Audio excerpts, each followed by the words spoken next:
باب الغسل، غسل کے مسائل۔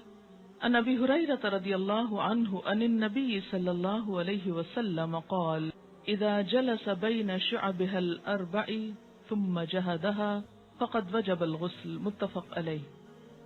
حضرت ابو ہریرہ رضی اللہ تعالی عنہ سے روایت ہے کہ نبی اکرم صلی اللہ علیہ وسلم نے فرمایا، جب میاں بیوی سے جسمانی تعلق قائم کرے تو اس پر غسل واجب ہو جاتا ہے۔ اسے بخاری اور مسلم نے روایت کیا ہے۔ عورت یا مرد کو احتلام ہو تو غسل واجب ہو جاتا ہے۔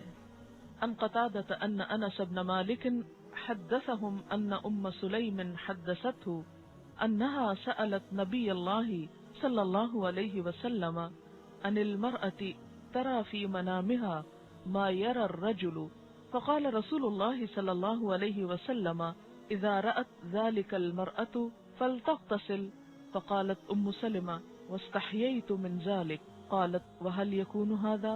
فقال نبي الله صلى الله عليه وسلم نعم، فمن أين يكون الشبه؟ إن ماء الرجل غليظ أبيض وماء المرأة رقيق أصفر، فمن أيهما على أو سبق يكون منه الشبه، رواہ مسلم۔ قتادہ سے روایت ہے کہ انس ابن مالک رضی اللہ تعالی عنہ نے ان سے حدیث بیان کی کہ ام سلیم رضی اللہ تعالی عنہا نے رسول اللہ صلی اللہ علیہ وسلم سے پوچھا، اگر عورت خواب میں دیکھے وہ جو مرد دیکھتا ہے، آپ نے فرمایا جب عورت ایسا دیکھے تو غسل کرے۔ ام سلمہ رضی اللہ تعالی عنہا نے کہا کہ مجھے شرم آئی، میں نے کہا ایسا کیا ہوتا ہے؟ یعنی عورت کو بھی احتلام ہوتا ہے؟ رسول اللہ صلی اللہ علیہ وسلم نے فرمایا بے شک ایسا ہوتا ہے، ورنہ بچہ عورت کے مشابہ کیوں کر ہوتا ہے؟ آپ نے فرمایا مرد کا نطفہ سفید اور گاڑھا ہوتا ہے، جبکہ عورت کا نطفہ پتلا اور زرد ہوتا ہے، دونوں میں سے جو بھی غالب آ جائے بچہ اسی کے مشابہ پیدا ہوتا ہے۔ اسے مسلم نے روایت کیا ہے۔ منی خارج ہونے پر غسل واجب ہو جاتا ہے۔ غسل جنابت میں پہلے دونوں ہاتھ دھونے چاہیے، پھر طہارت حاصل کر کے وضو کرنا چاہیے۔ عن عائشہ رضی اللہ عنہا ان رسول اللہ صلی اللہ علیہ وسلم کان اذا اغتسل من الجنابۃ بدأ فغسل يديه قبل ان يدخل يده في الاناء ثم تودأ مثل وضوئه للصلاة، رواہ مسلم۔ حضرت عائشہ رضی اللہ تعالی عنہا سے روایت ہے کہ رسول اللہ صلی اللہ علیہ وسلم جب غسل جنابت کرتے تو برتن میں ہاتھ ڈالنے سے پہلے دونوں ہاتھ دھوتے، پھر نماز کی طرح وضو کرتے، پھر غسل فرماتے۔ اسے مسلم نے روایت کیا ہے۔ غسل جنابت کا مسنون طریقہ یہ ہے۔ عن عائشہ رضی اللہ عنہا قالت کان رسول اللہ صلی اللہ علیہ وسلم اذا اغتسل من الجنابۃ یبدأ ویغسل یدیہ ثم یفرغ بیمینہ علی شمالہ فیغسل فرجہ ثم یتودأ وضوءہ للصلاة ثم یأخذ الماء فیدخل اصابعہ فی اصول الشعر حتى اذا رأى ان قد استبرأ ثم حفن على رأسه 3 حفنات ثم افاض على سائر جسده ثم غسل رجليه، متفق علیہ۔ حضرت عائشہ رضی اللہ تعالی عنہا سے روایت ہے کہ جب رسول اللہ صلی اللہ علیہ وسلم غسل جنابت فرماتے تو پہلے اپنے دونوں ہاتھوں کو دھوتے، پھر دائیں ہاتھ سے بائیں ہاتھ پر پانی ڈال کر استنجا کرتے، یعنی استنجا کے لیے بایاں ہاتھ استعمال کرنا چاہیے جبکہ پانی دائیں ہاتھ سے ڈالنا چاہیے، پھر نماز کی طرح کا وضو کرتے۔ اس کے بعد ہاتھوں کی انگلیوں سے سر کے بالوں کی جڑوں کو پانی سے تر کرتے، یعنی پورے سر کی سکن اور بالوں کی جڑیں اچھی طرح ویٹ ہونی چاہیے، دھلنی چاہیے۔ 3 لپ پانی سر میں ڈالتے، یعنی 3 times ایٹ لیسٹ سر پہ پانی پور کرتے، اور پھر سارے بدن پر پانی بہا دیتے، آخر میں پھر پاؤں دھوتے۔ اسے بخاری اور مسلم نے روایت کیا ہے۔ پاؤں دھونے کی حکمت کیا ہے؟ اس لیے کہ کچی زمین ہوتی تھی اور نہاتے وقت پانی جب زمین پہ پڑتا تو چھینٹے دوبارہ پاؤں پنڈلیوں تک آ جاتے، تو اس سے آخر میں پھر پاؤں دھو لیتے اور مکمل طور پر پاک ہو جاتے۔ تو ترتیب کیا ہوئی؟ پہلے دونوں ہاتھ دھونا۔ ہاتھ کیوں دھونے کی ضرورت ہے؟ اس لیے کہ ہاتھ اگر کسی بھی ناپاک چیز کو لگے ہیں تو ہاتھ صاف کر لیے جائیں، اور صاف کرتے وقت برتن کے اندر ہاتھ ڈال کے ہاتھ نہیں دھوئے جائیں گے، بلکہ برتن کو انڈیل کر اس سے پانی لے کر ہاتھ دھوئے جائیں گے۔ اور یہ بھی یاد رکھیے کہ اس دور میں ضروری نہیں تھا کہ ہر ایک کے پاس مگ اور پراپر نہانے کا سامان یا شاور ہو، اس لیے عموماً مٹی کے برتنوں میں کھلے یا حوض یا گھڑے کی طرح کے برتنوں میں پانی ہوتا تھا۔ آج بھی بہت سے دیہات اور گاؤں میں پسماندہ علاقوں میں پانی رکھنے کا یہی انتظام ہوتا ہے، تو اس میں آپ صلی اللہ علیہ وسلم نے اتنا آسان اور فطری طریقہ بتایا کہ جو ہر ایک کی ریچ میں ہو، ہر ایک کے بس میں ہو۔ ہاتھ دھونے کے بعد استنجا، اور استنجا کرنے کے بعد پورا وضو کرنے کے بعد سر کے اوپر اچھی طرح پانی بہانا، اس طرح کے بالوں کی جڑیں تر ہو جائیں۔ کوئی اگر چیز ایسی لگی ہوئی ہو کہ جس سے اسکن تک پانی نہیں پہنچتا تو اس چیز کو کھرچنا اور صاف کرنا ضروری ہے۔ مثلا اگر چنگم لگ گئی ہے کہیں یا کوئی اور پینٹ لگ گیا ہے تو اسکن سے اس کا ہٹانا ضروری ہے تاکہ اسکن تک پانی پہنچے۔ اس کے بعد پورے جسم پہ پانی بہا لیا اور پھر آخر میں پاؤں دھو لیے۔ لیکن اگر واش روم ایسا ہے کہ جس میں چھینٹے پلٹنے کا ڈر نہیں، ویسے جیسا بھی ہو کچھ نہ کچھ چھینٹے تو پلٹ ہی آتے ہیں، تو اس لیے اگر پاؤں بعد میں دھو لیے جائیں تو انسان کو مکمل طور پر پاکی کا احساس ہو جاتا ہے۔ غسل جنابت میں پانی سر کے بالوں کی جڑوں تک پہنچنا چاہیے۔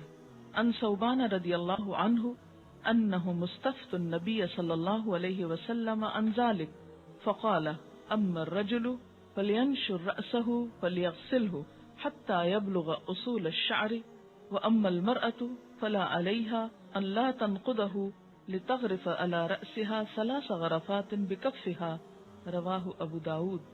حضرت ثوبان رضی اللہ عنہ سے روایت ہے کہ صحابہ کرام نے نبی اکرم صلی اللہ علیہ وسلم سے غسل جنابت کے بارے میں سوال کیا تو آپ نے فرمایا کہ مرد اپنے سر کے بال کھولے اور انہیں دھوئے حتیٰ کہ پانی بالوں کی جڑوں تک پہنچ جائے، اور عورت کے لیے بالوں کو کھولنا ضروری نہیں، یعنی چٹیا وغیرہ ساری کھولنے کی ضرورت نہیں، بلکہ وہ اپنی دونوں ہتھیلیوں سے 3 لپ پانی اپنے سر میں ڈال لے پھر غسل مکمل کر لے۔ اسے ابو داؤد نے روایت کیا ہے۔ اس سے کیا پتہ چلتا ہے کہ سارے بال دھونا ضروری نہیں، بلکہ سر کی اسکن اور جڑیں بھگونا ضروری ہے، اور اس میں کوئی ایک بال برابر جگہ بھی خشک نہیں رہنی چاہیے۔ جہاں لمبے بالوں کا تعلق ہے یا لمبی چوٹی کا تعلق ہے تو وہ ایک طرف کو کر کے، یا یہ ہے کہ اگر پیچھے ہیں تو سر آگے کو کر کے دونوں ہاتھوں کو ملا کے، اس کو لپ بولتے ہیں نا، تو دونوں ہاتھوں کو ملا کے پانی اٹھا کے اچھی طرح اس سے سر کو مل لیا جائے۔ نیل پالش یا کوئی دوسری ایسی چیز جو جسم تک پانی نہ پہنچنے دے، اسے دور کیے بغیر غسل مکمل نہیں ہوتا، یعنی پاکی حاصل نہیں ہوتی۔ غسل جنابت کے لیے پانی میسر نہ ہو تو غسل کی نیت سے کیا ہوا تیمم ہی کافی ہے۔ ان عمران ابن حسین رضی اللہ عنہما ان رسول اللہ صلی اللہ علیہ وسلم رأى رجلا معتزلا لم يصلي في القوم فقال يا فلان ما منعك ان تصلي في القوم فقال يا رسول الله صلى الله عليه وسلم اصابتني جنابة ولا ماء قال عليك بالسعيد فانه يكفيك، رواه البخاری۔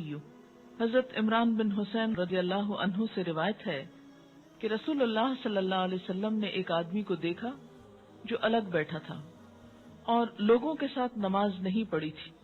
آپ نے فرمایا، اے فلاں آدمی، تو نے لوگوں کے ساتھ نماز کیوں نہیں پڑھی؟ اس نے عرض کیا، میں جنبی ہوں اور پانی بھی میسر نہیں۔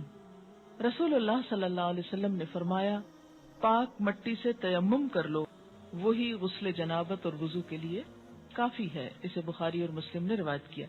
اسی طرح بسا اوقات پیریڈز میں جب نہانا واجب ہوتا ہے پاک ہونے کے بعد، اور انسان بخار کی شدید کیفیت میں مثلا نہا نہیں سکتا یا کسی اور ایسی تکلیف یا بیماری میں ہے، تو اس میں بھی صرف تیمم کافی ہے، اور وہ تیمم 2 دفعہ کرنے کی ضرورت نہیں، ایک ہی تیمم غسل اور وضو دونوں کے قائم مقام ہو جائے گا۔ حیض ختم ہونے کے بعد غسل کرنا واجب ہے، یعنی اب کون کون سی چیزیں غسل کو واجب کر رہی ہیں ان سب کا یہاں ذکر کیا جا رہا ہے۔ عن عائشہ رضی اللہ عنہا ان فاطمہ بنت ابی حبیش كانت تستحاض فسألت النبي صلی اللہ علیہ وسلم فقال ذلك عرق وليست بالحيضة فإذا أقبلت الحيضة فدع الصلاة وَإِذَا أَدْبَرَتْ فَاغْتَسِلِي وَصَلِّي رواہ البخاری۔ حضرت عائشہ رضی اللہ تعالی عنہا سے روایت ہے کہ حضرت فاطمہ بنت ابی حبیش رضی اللہ عنہا کو استحاضہ کی شکایت تھی۔ انہوں نے رسول اللہ صلی اللہ علیہ وسلم سے مسئلہ پوچھا تو آپ نے فرمایا یہ ایک رگ کا خون ہے، حیض کا نہیں، جب حیض شروع ہو تو نماز چھوڑ دو، جب ختم ہو جائے تو غسل کر کے نماز شروع کر دو۔ اسے بخاری نے روایت کیا ہے۔ تو استحاضہ کا جو سورس ہے وہ حیض کے سورس سے مختلف ہے۔ استحاضہ ایسے جیسے جسم کے کسی بھی اور حصے سے خون نکلنا۔ استحاضہ کی مریض خاتون کو حسب عادت حیض کے ایام شمار کر کے غسل کرنا چاہیے۔ عن عائشہ رضی اللہ عنہا زوج النبی صلی اللہ علیہ وسلم قالت ان ام حبیبۃ رضی اللہ عنہا بنت جحش التي كانت تحت عبد الرحمن بن عوف رضی اللہ عنہ شکت الى رسول اللہ صلی اللہ علیہ وسلم الدم فقال لها امكثي قدر ما كانت تحبسك حیدتك ثم اغتسلی فكانت تغتسل عند كل صلاة رواہ مسلم۔ نبی اکرم صلی اللہ علیہ وسلم کی زوجہ محترمہ حضرت عائشہ رضی اللہ عنہا کہتی ہیں کہ عبد الرحمن بن عوف رضی اللہ عنہ کی بیوی حضرت ام حبیبہ رضی اللہ عنہا رسول اللہ صلی اللہ علیہ وسلم کی خدمت میں حاضر ہوئی اور استحاضہ کی شکایت کی۔ رسول اللہ صلی اللہ علیہ وسلم نے ارشاد فرمایا حسب عادت ایام حیض میں نماز نہ پڑھو، پھر ایام حیض ختم ہونے پر غسل کر لو۔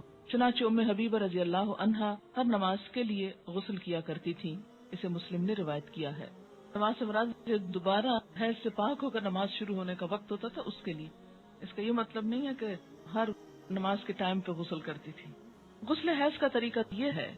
عن عائشہ رضی اللہ عنہا ان اسماء سألت النبی صلی اللہ علیہ وسلم عن غسل المحیض فقال تأخذ احداکن ماءها وسدرتها فتطهر فتحسن الطهور ثم تصب على رأسها فتدلكه دلكا شديدا حتى يبلغ شؤون رأسها ثم تصب عليه الماء ثم تأخذ فرصة ممسكة فتطهر بها فقالت اسماء وكيف أتطهر فقال سبحان الله تطهرين بها فقالت عائشة رضي الله عنها كأنها تخفي ذلك تتبعين أثر الدم وسألته عن غسل الجنابة فقال تأخذ ماء فتطهر فتحسن الطهور أو تبلغ الطهور ثم تصب على رأسها فتدلكه حتى تبلغ شؤون رأسها ثم تفيض عليها الماء فقالت عائشة نعم النساء نساء الأنصار لم يكن يمنعهن الحياء أن يتفقهن في الدين رواہ مسلم۔ حضرت عائشہ رضی اللہ عنہا سے روایت ہے کہ حضرت اسماء رضی اللہ تعالی عنہا نے نبی اکرم صلی اللہ علیہ وسلم سے غسل حیض کے بارے میں سوال کیا کہ کیسے نہانا چاہیے اس کے بعد، تو آپ نے فرمایا پہلے پانی میں بیری کے پتے ڈال کر اچھی طرح حیض کے خون سے پاکی حاصل کر لو۔ یہ بیری کے پتوں کی ضرورت اس لیے کہ اس دور میں صابن کی ایسی صورت اور قسمیں موجود نہ تھی۔ مراد جس سے یہ کہ اچھی طرح صفائی حاصل کرنے کے لیے کہ سب میل کچیل دور ہو جائے اس پانی سے نہاؤ۔ اب دیکھیے کہ مردے کو نہلانے کے لیے بھی بیری کے پتے ڈال کر پانی کو بوائل کیا جاتا ہے اور اس سے نہلایا جاتا ہے، اور اس میں بھی ایک اب تو صابن استعمال کر لیا جاتا ہے لیکن دیہاتوں وغیرہ میں اب بھی لوگ اسی پانی سے نہلاتے ہیں، تو ایک طرح سے جراثیم کش محلول بن جاتا ہے اور ہر قسم کی نجاست کو جسم سے دھو ڈالتا ہے۔ اب یوں سمجھے کہ لیکوڈ سوپ کی طرح کا ہے۔ پھر سر پہ پانی ڈالو، یہ مراد اس سے یہ ہے کہ جہاں جہاں نجاست ہے اچھی طرح جسم کو مل کے دھو لو، پھر سر پہ پانی ڈالو اور خوب اچھی طرح ملو تاکہ پانی بالوں کی جڑوں تک پہنچ جائے۔ پھر سارے بدن پر پانی بہاؤ، پھر خوشبو لگی ہوئی روئی کا پھاہا لے کر اس سے پاکی حاصل کرو، یعنی جسم سے ساری اسمیل دور کرنے کے لیے کیا کرو، روئی کو خوشبو لگا کر اسے جسم پر لگاؤ تاکہ خون کی ساری نجاست کا اثر اور اسمیل اور گندگی دور ہو جائے۔ آج کے دور میں بھی اگر ایسا کیا جائے تو بہت اچھا ہے، لیکن صابن وغیرہ بھی خوشبودار جو ہوتا ہے اس سے یہ کام لیا جا سکتا ہے۔ اس سے آپ اندازہ لگائیں نا کہ اسلام پاکیزگی، طہارت، صفائی ستھرائی اور خصوصاً ایک عورت سے اچھی اسمیل آنے کی طرف کتنا متوجہ کرتا ہے۔ بہت سے ازدواجی زندگیوں میں جھگڑے محض اس لیے ہوتے ہیں کہ عورتیں اپنی کیئر نہیں کرتی، اور خصوصاً جو نجاست سامنے نظر نہیں آتی اس کے بارے میں بہت کیئر لیس ہوتی، تو یہ چیز درست نہیں۔ اس لیے آپ دیکھیں کہ اللہ کے رسول صلی اللہ علیہ وسلم نے اگرچہ مسئلے میں کتنی حیا ہے لیکن اس کے باوجود اچھی طرح کھول کے بات سمجھائی تاکہ کوئی بھی ابہام نہ رہے۔ حضرت اسماء رضی اللہ تعالی عنہا نے عرض کیا، روئی کے پاہے سے پاکی کس طرح، یعنی کاٹن بڈ سے کس طرح؟ آپ صلی اللہ علیہ وسلم نے فرمایا سبحان اللہ، پاکی حاصل کرو۔ یعنی اب آپ اس سے زیادہ اور کیا ڈیٹیل بتاتے؟ یعنی اٹس انڈرسٹوڈ کہ روئی کے اوپر خوشبو لگا کے جسم کے اس حصے پہ لگاؤ کہ جہاں نجاست کے اثرات رہے ہیں تاکہ وہ سب کچھ دور ہو جائے۔ حضرت عائشہ رضی اللہ عنہا نے آہستہ سے بتایا کہ حیض کی جگہ پر لگاؤ۔ پھر حضرت اسماء نے غسل جنابت کا سوال کیا تو آپ صلی اللہ علیہ وسلم نے فرمایا پہلے پانی سے اچھی طرح استنجا کرو، پھر سر پر اچھی طرح پانی ڈال کر ملنا چاہیے تاکہ پانی بالوں کی جڑوں تک پہنچ جائے، پھر پورے بدن پر پانی ڈالو۔ حضرت عائشہ رضی اللہ تعالی عنہا کہتی ہیں کہ انصار کی عورتیں بھی کیا خوب عورتیں ہیں کہ دین کی باتیں پوچھنے میں شرم محسوس نہیں کرتی۔ اسے مسلم نے روایت کیا ہے۔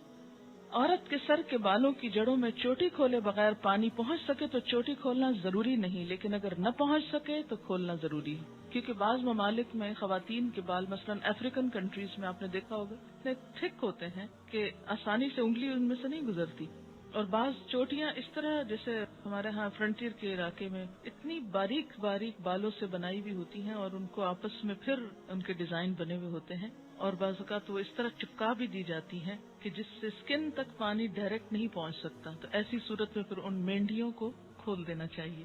ان ام سلمہ رضی اللہ عنہا قالت قلت یا رسول اللہ صلی اللہ علیہ وسلم ان امرأة اشد ضفر رأسی افانقضه لغسل الجنابہ قال لا انما يكفيك ان تحسي على رأسك 3 حسيات ثم تفيدين عليك الماء فتطهرين رواہ مسلم۔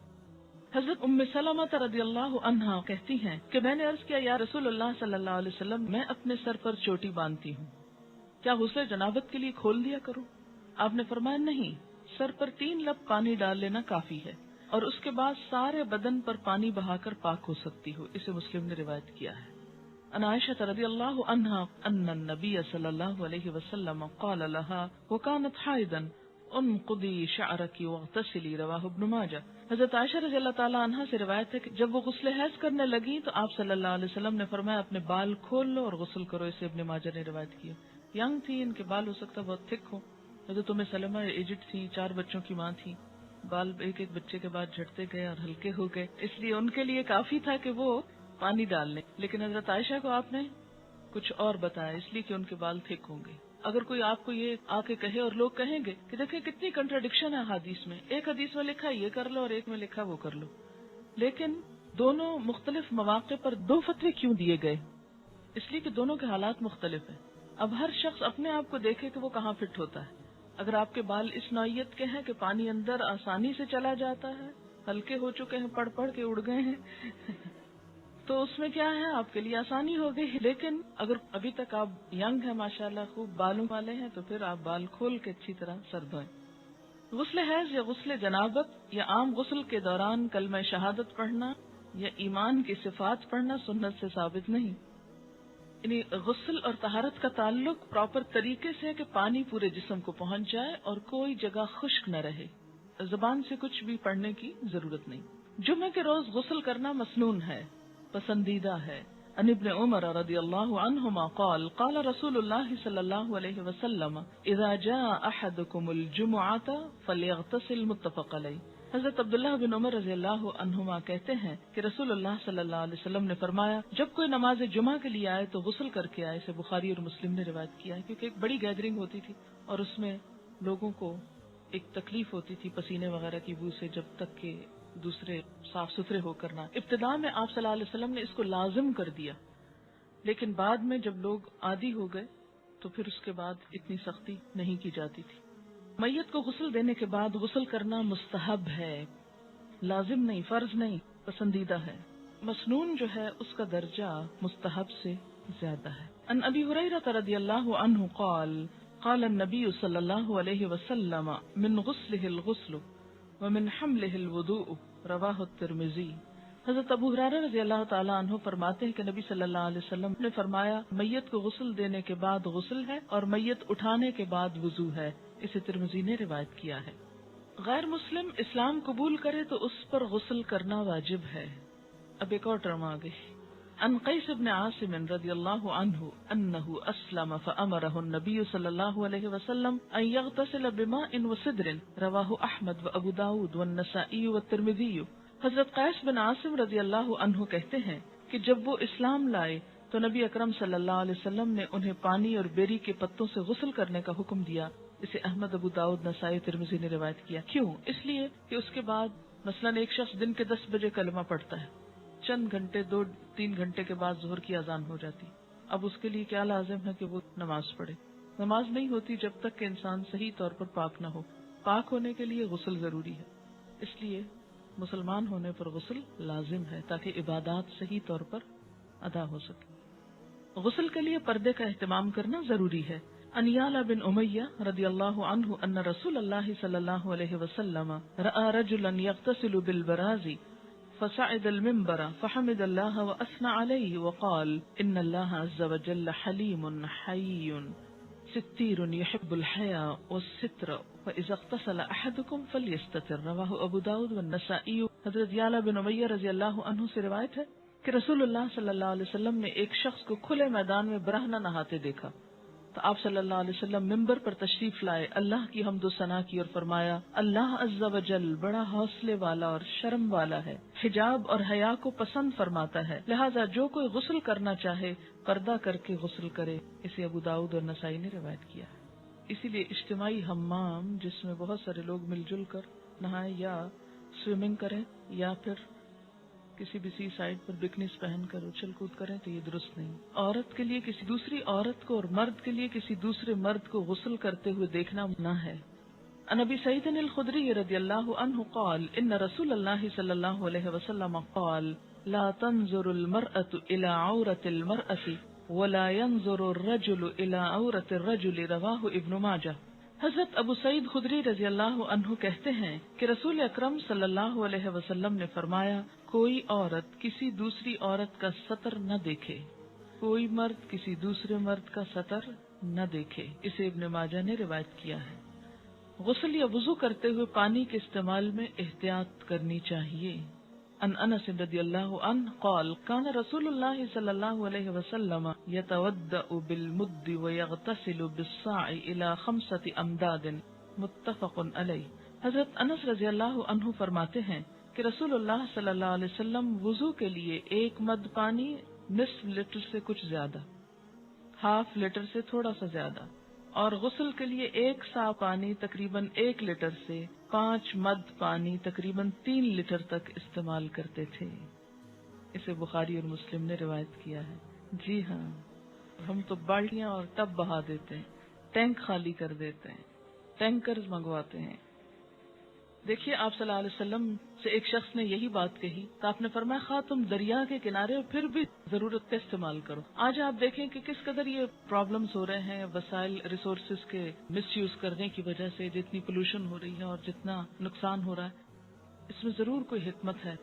چلیے ہم اگر اتنا نہیں تو ایٹ لیسٹ کچھ تو بچت کر سکتے ہیں، کوشش کرنے پر ہو بھی سکتا ہے. ایسا ہے کہ ہمارے ہاں عادت کیا ہے کہ آپ ٹوتھ پیسٹ لگاؤ، برش کو آہستہ آہستہ ٹیپ کھول دو، وہ کھلی رہے. آپ برش کرتے رہیں، شیشہ دیکھتے رہیں، ادھر ادھر دیکھتے رہو، کھلی ہے. تسلی کیا ہے کہ اب جب ایک دم ضرورت پڑے گی تو کھولنی نہیں پڑے گی. اچھا اسی طرح اگر آپ نے چولہا جلا دیا ایک دفعہ تو کھلا رہے، گیس جلتی رہے، دوبارہ پھر ایک تیلی ضائع ہوگی. یا یہ کہ اب کون ماچس کھولے اور اس میں سے لائٹر آن کرے، پریس کرے اور اس میں اٹھائے اور لگائے. تو بہتر ہے کھلا رہے، جتنی دیر 2 4 5 گھنٹے کچن میں کام ہو رہا ہے بس جل رہی ہے گیس. تو یہ سب چیزیں اسراف میں آ جاتی ہیں.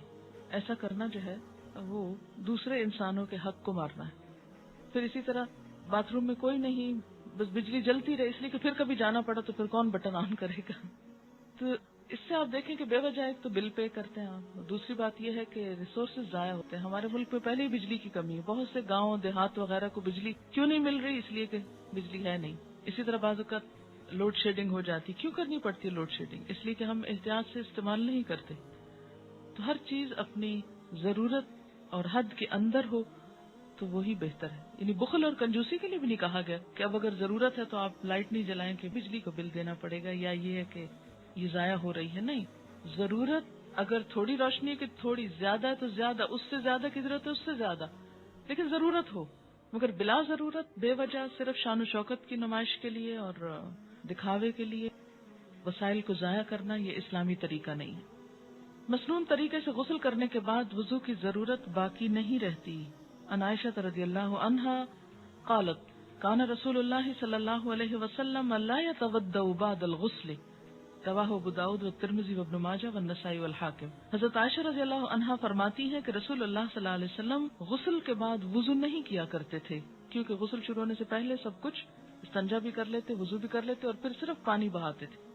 اسے ابو داؤد، ترمذی، ابن ماجہ، نسائی اور حاکم نے روایت کیا۔ اس سے کیا پتہ چلتا ہے کہ انسان اس کے بعد اگر نماز پڑھنا چاہے تو نماز بھی پڑھ سکتا ہے۔ ہمارے ہاں تو یہ تصور ہے نا کہ سر سے دوپٹہ اترا تو وضو ٹوٹ جائے گا، یا یہ ہے کہ اگر کپڑے چینج کیے تو وضو ٹوٹ جائے گا، تو کپڑے چینج کرنے سے اور سر کے دوپٹہ اترنے سے وضو نہیں جاتا، اور اس کے لیے یہی دلیل ہے۔ جی، پسندیدہ یہی ہے کہ ہر کام میں دایاں طرف استعمال کیا جائے۔ اسی طرح نہاتے وقت اگر جیسے بازو پہ صابن لگا رہے ہیں تو پہلے رائٹ سائڈ پہ لگائیے، ہاں پھر دوسری طرف آ جائے۔ لیکن یہ بھی ہو سکتا ہے نا کہ پہلے اگر ہاف اوپر والے کو اگر آپ پہلے دائیں اور پھر بائیں پہ کر لیا، پھر دائیں ٹانگ اور بائیں اس پہ کر لیا، یا سارا اوپر سے نیچے تک رائٹ پہلے کر لیں پھر پورا لیفٹ کر لیں، تو جیسے بھی آسانی ہو۔ جی ہاں، پانی کا بھی حساب ہوتا ہے۔ ان کا سوال یہ ہے کہ شاور کے نیچے کھڑے ہو کر عموماً نہایا جاتا ہے تو کیا نہا سکتے ہیں؟ نہا سکتے ہیں، ایسی کوئی پابندی نہیں کہ آپ بیٹھ کر ہی نہائیں، اور خاص طور پر جب آپ جسم پہ پانی بہائیں گے تو بیٹھ کر پانی کیسے بہے گا؟ وہ تو پوری طرح آپ پاک نہیں ہو سکتے، منع نہیں کیا گیا۔ ایک بات یاد رکھیے، اس میں بڑی آسانی رہے گی آپ سب کو کہ ناپاکی دو طرح کی ہوتی ہے، جنابت، اور اسی میں جنابت کی دو بڑی وجوہات ہیں، انٹرکورس اور احتلام۔ یہ جنابت میں آ جاتی ہیں دونوں چیزیں، ٹھیک ہے، یہ غسل کو واجب کرتی ہیں۔ اور دوسری بڑی ناپاکی کیا ہے؟ حیض۔ ان دونوں کے بعد، یعنی جنابت اور حیض دونوں کے بعد نہانا فرض ہے، لازم ہے، الا یہ کہ کوئی بیمار ہو، اس صورت میں کیا ہے؟ تیمم ہے، واضح۔ جمعے کے دن نہانا مسنون ہے، مسلمان ہونے کے بعد نہانا واجب ہے، مردے کو غسل دینے کے بعد نہانا مستحب ہے، عام طور پر پاکیزگی اور صفائی ستھرائی کے لیے نہانا بھی مستحب ہے، اچھا ہے، انسان کی کیفیت زیادہ بہتر ہوتی ہے بنسبت اس کے کہ انسان میلا کچیلا رہے۔ اتنی بات سمجھ میں آ گئی؟ اب جو فرض غسل ہے، کون کون سا؟ جنابت اور حیض دونوں کا فرض غسل، اس میں آپ دیکھیے کہ پھر دو تین چیزیں لازم ہیں۔ ایک یہ ہے کہ وضو کی طرح کا وضو ہو۔ وضو سے مراد کیا ہے؟ کلی اور ناک میں پانی ڈالنا، باقی تو سارا آپ دھو ہی لیتے ہیں۔ اگر آپ وضو نہیں کریں گے، کلی اور ناک میں پانی نہیں ڈالیں گے تو آپ کا پاک ہونے کا غسل نہیں ہوگا۔ اور دوسری بڑی شرط کیا ہے؟ سارے جسم پہ پانی بہانا، کہ ایک بال جتنی جگہ بھی خشک نہ رہے۔ اگر کوئی چیز بھی جسم کو لگی ہوئی ہے تو اس کو اتار دیجئے، ہٹا دیجئے، صاف کر دیجئے۔ اور اس کے بعد بعض اوقات لوگ نیل پالش وغیرہ اتارتے ہیں، لیکن کیا ہوتا ہے سامنے سے اتار دیتے اور باریک حصے نہیں دیکھتے کہ جو اندر تک لگی ہوئی ہوتی۔ اسلام نیل پالش کا دشمن نہیں ہے۔ اگر آپ نے آٹا گوندا ہے اور آٹا آپ کے ہاتھوں کے ساتھ سوکھ کے اندر کو ناخنوں میں لگ گیا ہے اور وہ نہیں آپ نے اتارا اور آپ نہا چکے تو اس سے آپ کا غسل نہیں ہوتا، ٹھیک ہے۔ کلی اور ناک میں پانی ڈالنا، استنجا کرنا کہ ہر طرح کی نجاست اتر جائے، اور پورے جسم پہ پانی بہانا اس طرح کہ کوئی بال بھی خشک نہ رہے، یہ فرض غسل کے لیے۔ باقی مسنون غسل میں کیا ہے؟ اسی طرح ہی ہے طریقہ، لیکن بعض اوقات کیا ہوتا ہے کہ اگر کوئی کمی بیشی رہ گئی تو حرج کوئی نہیں، کوئی گناہ کی بات نہیں، مستحب غسل میں بھی۔ اور عام روزمرہ میں اگر آپ سر نہیں دھو رہے، صرف نیچے کا دھڑ جو ہے اس کو دھو رہے ہیں تو بھی کافی ہے۔ ضروری نہیں کہ ہر دفعہ نہانے میں سر ضرور دھویا جائے، بعض لوگ نہیں دھو سکتے، بعض اوقات پانی کی کمی ہوتی ہے یا کسی اور مسئلے میں انسان سر کو بار بار گیلا نہیں کر سکتا، تو اتنا بھی کافی ہے۔ جی ہاں، وہ پیر دھونا فرض نہیں ہے، اگر خاص طور پر نجاست لگی ہے تو دھو دے، اور اگر آپ سمجھیں کہ سب ٹھیک ہے، چپل پہنا ہوا اور کوئی چھینٹے ایسے نہیں پڑے، تو اوپر سے جو پانی آ رہا ہے اور وہ پاؤں تک بہ گیا، پاؤں ساتھ ہی دھل گئے اور پاؤں میں چپل ہے تو کوئی حرج نہیں ہے اگر الگ سے نہ بھی دھوئے جائیں۔ اگر جنابت، احتلام، حیض و نفاس، ان تمام طریقوں سے پاکی حاصل کرنے کے لیے ایک ہی طرح کا غسل کیا جائے گا، تینوں کا طریقہ الگ الگ ہے، ایک ہی طرح کا غسل ہے۔ ناپاک کپڑے کو پاک کرنے کا مکمل طریقہ کیا ہے؟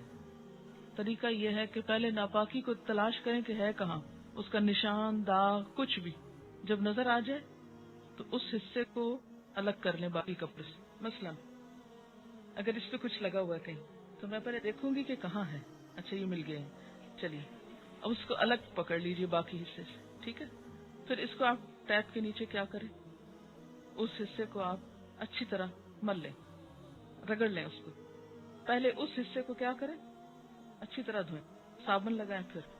پھر اس کے بعد کیا ہے کہ اس کے ذرا سے پیچھے والے حصے کو، کیونکہ پانی وہ اس کا پھیل کے پیچھے تک آ جاتا ہے، لیکن یہاں سے پکا پکڑیں کہ پورے اس پہ نہ چلا جائے. پھر اس کے بعد ایک دفعہ پانی صاف ڈالیں اور اس کو اچھی طرح نچوڑ لیں. پھر اس کے بعد پھر نچوڑیں، پھر تیسری دفعہ، اور ذرا سا دیکھ لیں کہ پانی کیسا نکل رہا ہے، میلا یہ صاف ہے، دھل گیا کافی. کیا احتلام، مزی، لیکوریا، حیض، ان تمام کے داغ والے کپڑوں کو ایک ہی طریقے سے پاک کیا جائے گا یا الگ الگ طریقہ ہے؟ اس میں کوئی اور نجاست جس کا آپ نے نام نہ لکھا ہو، مثلا خون ہے یا یورین ہے یا کچھ اور، ان سب کو بھی اسی طرح پاک کیا جائے گا. کیا لیکوریا کے نشان والے کپڑے ناپاک کپڑوں میں شمار ہوں گے؟ جی ہاں، اس لیے کہ یہ ڈسچارج بھی نجس ہے. میت اٹھانے کے بعد وضو ہے، کیا اس سے مراد میت کو کندھا دینا ہے؟ اس سے مراد تخت پر جب میت کو نہلا چکے ہوں اور کفن پہنانے کے لیے اس کو اٹھا کے ہاتھ لگا کے آپ رکھ رہے ہوں، کہاں، چارپائی وغیرہ پر، تو اس کے بعد وضو کر لیجیے. کیوں؟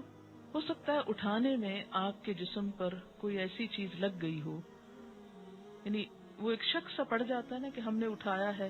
اور اٹھانے سے مراد یہ نہیں کہ صرف آپ اس کے بال پکڑیں گے یا پاؤں پکڑیں گے. میت کو جب اٹھایا جاتا ہے تو اس میں اس کی بیک کے نیچے، اس کی ٹانگوں کے نیچے، پاؤں کی طرف سے یوں ہاتھ، جیسے بچے کو نہیں اٹھاتے اس طرح کر کے ہاتھ نیچے سے ہاتھ دے کے رکھتے، ورنہ تو اس کی کمر ٹوٹ جائے، کیونکہ وہ تو سارا بوجھ ڈالے ہوئے ہوتا ہے. ٹھیک ہے، تو جس طرح ایک چھوٹے بچے کو آپ صرف گردن سے پکڑ کے نہیں اٹھاتے یا گردن اور پاؤں سے پکڑ کے نہیں اٹھاتے، بلکہ کیا کرتے، نیچے سے ہاتھ دیتے. اب آپ دیکھیے کہ جب مردے کو نہلاتے ہیں نا تو بسا اوقات مردے کے اندر سے مسلسل ڈسچارج ہوتا رہتا ہے اور وہ ڈسچارج ناپاک ہوتا ہے، پیلا پانی عموماً نکلتا رہتا ہے. بعض اوقات یہ ہوتا ہے کہ موت کی جو شدت ہوتی ہے، سختی ہوتی ہے، اس سے یورین پاس ہو جاتا ہے یا کوئی اور نجاست جسم سے نکل آتی ہے، کیونکہ انسان ایک کشمکش کی حالت میں ہوتا ہے، شدید تکلیف کی حالت میں ہوتا ہے. تو جب جان نکلتی ہے تو وہ ایک خوف، آپ دیکھیں نا کہ جب خصوصاً اگر مردے کے پاس ایسے فرشتے آئے ہوں کہ جو عذاب والے ہوں تو ان کو دیکھتے ہی خوف زدہ ہو جاتا ہے. تو اس خوف میں جیسے آپ نے دیکھو کہ بعض بچوں کو مار پڑے تو پیشاب نکل جاتا ہے، ان کا ہوتا ہے نا خوف کی حالت میں. تو اس طرح بسا اوقات کچھ ڈسچارجز ہوتے، بعض اوقات مردہ کسی زخم یا پیٹ کی بیماری میں مبتلا ہوتا ہے، تو نہلانے کے بعد، غسل دینے کے بعد، یا بعض اوقات قتل وغیرہ کا مسئلہ ہوتا ہے، کوئی خون نکل رہا ہوتا ہے، تو نہلا چکنے کے بعد بھی قبر میں لے جانے تک ڈسچارج ہوتا چلا جاتا ہے. It depends. اب جب آپ اس کو اٹھاتے ہیں اس تخت سے اسٹریچر پہ یا اس میت کی جو چارپائی ہے اس پہ ڈالنے کے لیے، تو پھر انسان کے دل میں ذرا تصور ملائیں کہ آپ نے کسی مردے کو ہاتھ لگایا، اس کے بعد آپ کی فیلنگ کیا ہوگی؟ جیسے آپ کو کچھ لگ گیا، یہ فیلنگ آتی ہے نا جب آپ مردے کو ہاتھ لگاتے ہیں تو آٹومیٹیکلی ایک نفسیاتی کیفیت ہوتی ہے انسان کی کہ کچھ مجھ کو لگ گیا ہے. کئی لوگ تو ہاتھ ہی نہیں لگاتے کہ شاید مجھے یہ پکڑ ہی نہ لے. تو یہ جو اندر ایک نفسیاتی خلل سا آتا ہے نا انسان کے، اس کا ازالہ کیا ہے؟ اگر نہلایا تو چھینٹے پڑیں گے اپنے اوپر، تو نہا لیں آپ خود بھی تاکہ دل سے سب خلش دور ہو جائے. اور اگر آپ نے نہلایا نہیں، صرف اٹھانے میں مدد دے کے رکھا ہے، تو آپ وضو کر لیں تاکہ آپ کے اندر کی کیفیت درست ہو جائے اور آپ کی نماز میں دل لگے. یاد رکھیے کہ جو غسل اور وضو کے جتنے بھی مواقع ہیں یہ سارے اسی لیے ہیں کہ انسان کی نماز میں سکون آئے. عام حالت میں بھی جو وضو کرنے کے لیے کہا جاتا ہے نا، تو آپ دیکھیں کبھی ہم کھا پی رہے ہوتے ہیں، کبھی ہم ہنس رہے ہوتے ہیں، کبھی ہم دنیا میں انوالو ہوتے ہیں، تو پھر جب ہم نماز کے لیے جاتے ہیں تو وضو نماز کی تیاری ہے، اس کے خشوع و خضوع میں ہیلپ کرتا ہے، اس لیے یہ حکم دیا گیا. لیکن اگر کوئی نہیں کرتا وضو تو کوئی گناہ کا کام نہیں ہے. جی نہیں، مردے کا سطر تو نہیں کھولیں گے، لیکن اس کے باوجود جسم سے اگر کچھ رس رہا ہے بعض بیماریوں میں رشتہ ہے، بعض حالات میں رشتہ ہے، کوئی بھی ریزن ہو سکتا. تو کوئی بھی چیز جو مردے کے جسم سے نکل رہی ہے وہ پاک نہیں ہے، ٹھیک ہے نا، تو اس کو دھو لینا چاہیے. یہ جو آپ کو دعائیں سکھائی گئی نا صبح شام کی، اس میں ایک دعا آتی ہے نا، اللہم انی اسألک العافیۃ فی الدنیا والآخرہ، اور کہتے ہیں اللہم استر عوراتی وآمن رواتی. اس دعا کو وہ توجہ سے مانگا، اللہم استر عوراتی، اللہ میرے شرم والے حصوں کو، چیزوں کو ڈھانپ دے، میری شرم کی چیز کسی کے سامنے نہ کھلے. اور اسی لیے کہتے ہیں نا کہ جس نے کسی میت کا عیب چھپایا اللہ تعالیٰ اس کا عیب چھپائے گا. میت کا کوئی عیب نظر آئے، عیب سے مراد کیا ہے کہ مثلا نہلایا اور اگر اس کے جسم سے کوئی نجاست نکلتی دیکھی، یا کوئی داغ دیکھا، یا کوئی بھی چیز دیکھی ہے، یا کوئی نقص دیکھا، تو انسان سب کو بتاتا پھرے کہ میں نے فلاں کو نہلایا تھا اور اس کے اندر میں نے یہ دیکھا تھا. نہیں، کبھی نہیں، ہونٹ نہ کھلے. زندہ انسان کے عیب کے لیے بھی نہیں کھلنے چاہیے، اور مردہ کی تو اور احتیاط کرنی چاہیے، کیونکہ زندہ تو کبھی نہ کبھی اپنی صفائی پیش کر دیتا ہے، یا اس کا حال اچھا ہو جاتا ہے تو وہ اس کے بارے میں سوچ لوگوں کی بہتر ہو جاتی ہے. لیکن مرنے والا تو بس پھر اس کا آخری سفر ہے نا، آخری وقت ہے، اس لیے اس کے بارے میں تو کوئی چیز ایسی دیکھی جائے بالکل ذکر نہیں کرنا چاہیے. اسی لیے کہتا ہے نا کہ گھر والوں کو شریک ہونا چاہیے غسل دیتے وقت، صرف پروفیشنلز پہ نہیں چھوڑ دینا چاہیے. ایک تو وہ صفائی وغیرہ کا صحیح اہتمام نہیں کرتے، دوسرا یہ کہ ان کو اتنی دلچسپی کہاں کہ مردے کو احتیاط سے ہاتھ لگائیں، اور تیسرے یہ ہے کہ کوئی عیب دیکھ لیں تو کیا پتا کہاں کہاں بتائیں. احترام ہے نا، احترام ہے اس کا بھی. یہ نہیں کہ اگر وہ مر گیا ہے تو اب آپ جیسے چاہیں اس کے ساتھ بدتمیزی سے کام کریں، احترام سے. کیا ڈاکٹر سے اندرونی چیک اپ کے بعد نہانا چاہیے؟ نہیں، اس سے نہانے کی ضرورت نہیں ہے، لیکن وضو کرنا ہوگا. کیا دوران حیض نہانا منع ہے؟ کوئی منع نہیں ہے. ڈیورنگ پیریڈز نہا سکتے ہیں. اٹ ڈپینڈس، بعض لوگوں کو نہانے سے تکلیف ہوتی ہے، بعض کو نہانا زیادہ اچھا رہتا ہے. اپنی اپنی عادت کے مطابق کر لیجیے. عورتوں اور مردوں کے غسل کرنے کے جو فرائض ہیں اس میں کوئی فرق نہیں. اچھا، یہ ان کو مشکل پتہ کیوں پیش آ رہی؟ اس لیے کہ بعض احادیث مکمل ہیں، بعض احادیث میں صرف ایک مسئلہ بیان کیا ہے. تو اسی لیے میں ہمیشہ کہتی ہوں نا کہ جز کو دیکھ کر یہ نہ سمجھے کہ کل اسی کے اندر ہے. کیا ننگے بدن پر وضو ہو جاتا ہے؟ یہ ابھی میں نے کیا کہا ہے. جنابت میں ایک ہی دن 2 بار غسل کرنا پڑ جائے تو اس کے لیے کیا رخصت ہے کہ صرف نیچے والا حصہ دھو لیا جائے؟ کوئی رخصت نہیں ہے. جب جنابت کی حالت ہو تو نہانا ہوگا نماز کے لیے. استحاضہ کے دوران اگر مسلسل بلیڈنگ ہو رہی ہو تو ہر نماز کے وقت صرف وضو کرنا کافی ہوگا یا سینیٹری ٹاول بھی بدلنا ہوگا کیونکہ پچھلے نجس خون میں نماز نہیں ہو سکتی، الا یہ کہ آپ کسی ایسی جگہ پر ہیں کہ جہاں آپ کوئی موقع نہیں پاتے، سفر کی حالت ہے یا کوئی ایسی جگہ ہے کہ جہاں بہت مشکل ہے، تو پھر اس میں اللہ تعالیٰ معاف کرنے والا ہے، لیکن عام حالات میں چینج کرنا ہوگا. یہ کسی نے لکھا ہے کہ مسئلہ 105 میں جو حدیث بتائی گئی اس میں تو جینیٹکس کا بنیادی اصول لا آف ڈومیننس بتایا گیا ہے جو 19ویں صدی میں پتہ چلا، جبکہ آپ صلی اللہ علیہ وسلم نے بہت پہلے بتا دیا. یہ جو مسئلہ تھا نا، مرد عورت کے نطفے سے جو بھی غالب آئے بچہ اس کی شکل کا ہوتا ہے. مردے کو نہلانے کے بعد اگر خود نہ نہا سکیں، یعنی کوئی ایسی جگہ نہ ہو جہاں غسل کر سکے، تو کیا صرف وضو کر کے نماز پڑھ سکتے ہیں جبکہ نماز کا وقت ہو جائے، یا نماز قضا کر دیں؟ میں نے بتایا ہے کہ یہ نہانا جو ہے فرض نہیں ہے. نہا لے تو بہت اچھا ہے، اگر نہیں نہا سکتے تو وضو کر کے نماز پڑھ لیں بس.